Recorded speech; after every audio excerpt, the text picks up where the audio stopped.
حسین بنانا بہت ضروری ہے، ہمیں حسین بنانا بہت ضروری ہے۔ اعوذ باللہ من الشیطان الرجیم، بسم اللہ الرحمن الرحیم، وبہ نستعین وہو خیر ناصر ومعین، وصلی اللہ علی محمد وعلی اہل بیتہ الطیبین الطاہرین۔ السلام علیک یا ابا عبداللہ، السلام علیک یا ابن رسول اللہ، اما بعد فقد قال امام حسین علیہ السلام انما خرجت لطلب الاصلاح فی امت جدی اريد ان امر بالمعروف وانہا عن المنکر۔ امام حسین علیہ السلام ارشاد فرماتے ہیں کہ میرا اس نکلنے کا مقصد، میرے قیام کا مقصد اپنے نانا کی امت کی اصلاح ہے، اور میں چاہتا ہوں کہ امر بالمعروف کروں اور نہی عن المنکر کروں۔ امام حسین علیہ السلام کے اس سفر کا آغاز کہاں سے ہوتا ہے، اس کے پس منظر کیا ہیں، آئیے صرف ان کی طرف چلتے ہیں۔ معاویہ بن ابو سفیان اپنی طویل حکومت کے بعد بستر مرگ پر پہنچتا ہے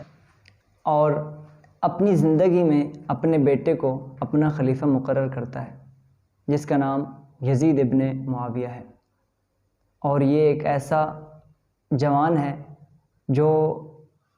اپنے باپ کی زندگی میں ہی ایک عیاش قسم کا جوان ہے، جو اپنے ماں کے ساتھ بدکاری کرتے ہوئے نہیں جھجکتا۔ یہ ایک ایسا شخص ہے جو بدکار ہے، ایک ایسا شخص ہے جو شرابی ہے، ایک ایسا شخص ہے جو بندروں کے ساتھ کھیلتا ہے۔ اس کو مسلمانوں کا خلیفہ مقرر کر دیا جاتا ہے، اور اس کا باپ اپنی زندگی میں وصیت کرتا ہے کہ میں تمہاری اس حکومت، اس سلطنت کے بارے میں چند لوگوں سے خائف ہوں، جن میں عبداللہ بن عمر، عبداللہ بن زبیر اور حسین ابن علی ہیں۔ اور معاویہ نے ساتھ ہی یہ وصیت کی کہ حسین ابن علی کے بارے میں ذرا محتاط رہنا، اگر ان کے خلاف تم کوئی اقدام کرتے ہو تو مجھے تمہاری سلطنت کا خوف ہے،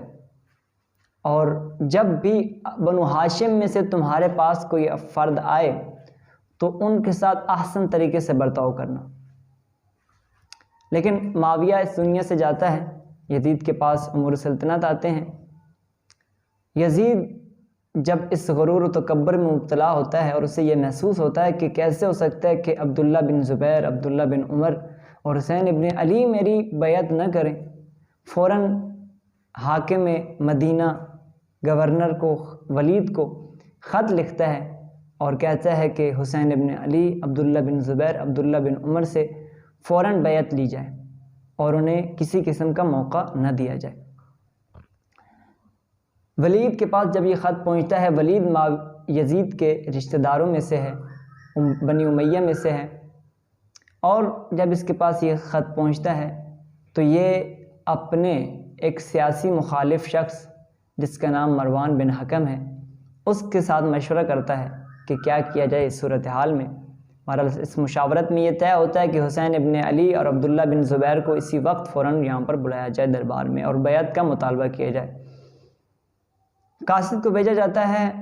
تو دونوں شخصیات عبداللہ بن زبیر اور حسین ابن علی اسی وقت مسجد نبوی میں تشریف فرما ہوتے ہیں۔ قاصد جا کر پیغام دیتا ہے، انہوں نے کہا کہ تم جاؤ، ہم آتے ہیں۔ اس کے بعد اس قاصد کے جانے کے بعد عبداللہ بن زبیر حسین ابن علی سے کہتے ہیں کہ اس وقت ولید کا ہمیں دربار میں بلانا کیا علت و سبب ہو سکتے ہیں۔ حسین ابن علی عبداللہ بن زبیر سے کہتے ہیں کہ جہاں تک میرا خیال ہے وہ یہ کہ معاویہ اس دنیا سے چلا گیا ہے، اور یزید یہ بات عوامی حلقوں میں پھیلنے سے پہلے ہم سے بیعت لینا چاہتا ہے۔ عبداللہ بن زبیر حسین ابن علی سے کہتے ہیں کہ اب اس وقت آپ کا کیا خیال ہے اور کیا کرنا چاہیے۔ حسین ابن علی عبداللہ بن زبیر سے کہتے ہیں کہ میں ولید کے دربار میں جاؤں گا۔ حسین ابن علی اسی وقت اپنے بنو ہاشم کے جوانوں کو ساتھ لیتے ہیں اور زبیر کے دربار میں پہنچتے ہیں، اور جب دیکھتے ہیں تو مروان بن حکم اور ولید دونوں ایک ساتھ بیٹھے ہیں، اور امام نے فرمایا کہ اختلاف کے باوجود اتحاد کا ہونا یہ احسن ہے، لیکن اس کا جواب امام کو نہیں دیا گیا، اور ولید نے یزید کا خط امام حسین کو پڑھ کر سنایا تو اس میں یہ تھا کہ معاویہ اس دنیا سے چلا گیا ہے اور آپ سے بیعت کا مطالبہ کیا گیا ہے۔ حسین ابن علی نے کہا یقیناً تم بھی اس چیز کو مناسب نہیں سمجھو گے کہ میں اس وقت رات کے اس پہر میں تمہاری بیعت کروں، تو بہتر یہ ہے کہ جس وقت تمام افراد بیعت کر رہے ہوں اس وقت مجھ سے بھی بیعت کا مطالبہ کیا جائے اور اس وقت میں بیعت کروں۔ ولید کسی حد تک صلح پسند تھا، اس کو یہ بات پسند آ گئی، اس نے قبول کر لیا، لیکن مروان بن حکم نے جب یہ سنا